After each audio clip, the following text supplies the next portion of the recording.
Assalamualaikum warahmatullahi wabarakatuh. Perkenalkan, nama saya Asep Junaidi, mahasiswa Universitas Nusa Putra, Prodi Manajemen semester 5. Di sini saya akan sedikit mempresentasikan mengenai materi portofolio yang judulnya itu analisis industri. Ini materi. Ini gambaran dari materinya.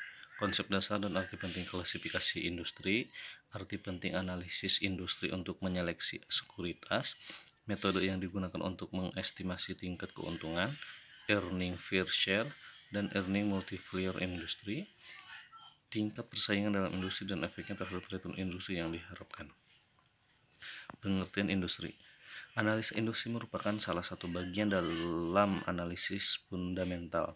Analisis industri biasanya dilakukan setelah kita melakukan analisis ekonomi.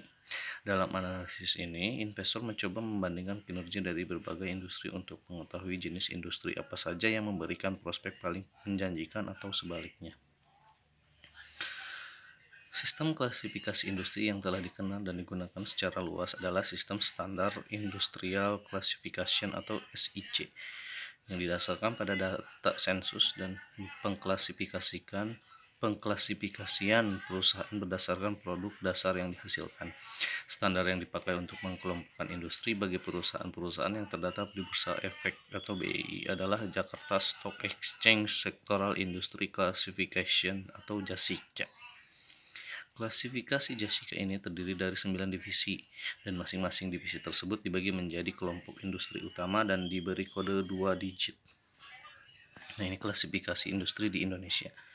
Pertanian, pertambangan, industri dasar dan kimia, aneka industri, industri barang konsumsi, konstruksi, properti dan real estate, infrastruktur, utilitas dan transportasi, keuangan, perdagangan dan jasa. Saham BUMN dan swasta. Saham-saham tercatat di BI juga sering dibedakan antara saham-saham perusahaan swasta dan perusahaan BUMN. Persentase nilai kapitalisasi saham BUMN terhadap seluruh saham tercatat di BEI per 17 Juli 2009. Itu contoh data dari BEI. Pentingnya analisis industri. Analisis industri merupakan tahap penting yang perlu dilakukan oleh investor baik untuk meminimalkan risiko maupun untuk mengidentifikasi industri yang mempunyai prospek yang menguntungkan. Analisis industri perlu diikuti analisis perusahaan agar investor dapat menentukan saham perusahaan mana saja dalam suatu kelompok industri yang mempunyai kombinasi return risiko yang terbaik. Beberapa penelitian yang terkait dengan analisis industri menghasilkan kesimpulan diantaranya industri yang berbeda mempunyai tingkat return yang berbeda pula. Tingkat return masing-masing industri berbeda di setiap tahunnya. Tingkat return perusahaan-perusahaan di suatu industri yang sama terlihat cukup beragam. Tingkat risiko berbagai industri juga beragam. Tingkat risiko suatu industri relatif stabil sepanjang waktu. Estimasi tingkat keuntungan industri. Untuk menilai suatu industri, ada dua langkah yang perlu dilakukan. Pertama, mengestimasi earning per share atau EPS yang diharapkan dari suatu industri. Yang kedua, mengestimasi price earning ratio atau PORI yang diharapkan atau disebut juga sebagai expected earning multiplier industry.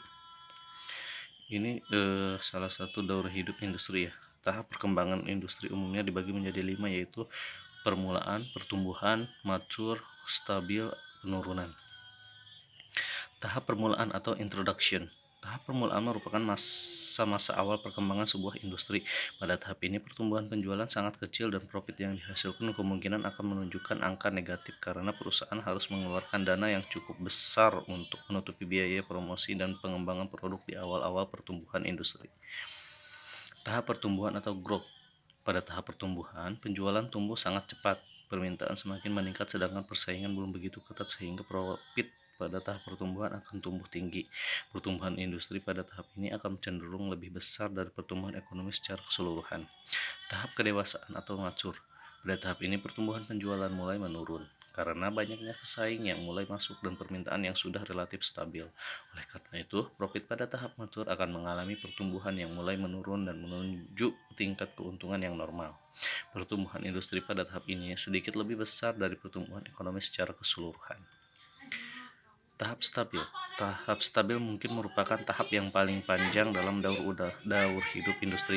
Pertumbuhan industri akan cenderung sama dengan pertumbuhan ekonomi secara keseluruhan atau segmen ekonomi di mana industri tersebut berbeda.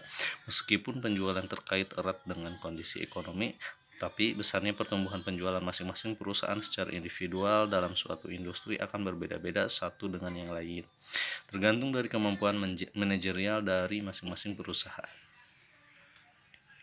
Analisis input dan output. Analisis input-output adalah suatu cara alternatif untuk mengetahui gambaran prospek penjualan suatu industri di masa yang akan datang dengan cara mengidentifikasi pemasok atau supplier dan konsumen dari suatu industri. Dengan melakukan analisis tersebut, kita dapat mengestimasi permintaan konsumen di masa datang, serta kemampuan pemasok untuk menyediakan barang dan jasa yang diperlukan dalam suatu industri. Informasi tersebut nantinya dapat digunakan untuk memperkirakan tingkat penjualan dan keuntungan suatu industri di masa depan. Mungkin hanya itu saja yang bisa saya paparkan mengenai analisis industrial untuk saham pemula. Sekian, wabillahi taufiq wal hidayah. Wassalamualaikum warahmatullahi wabarakatuh.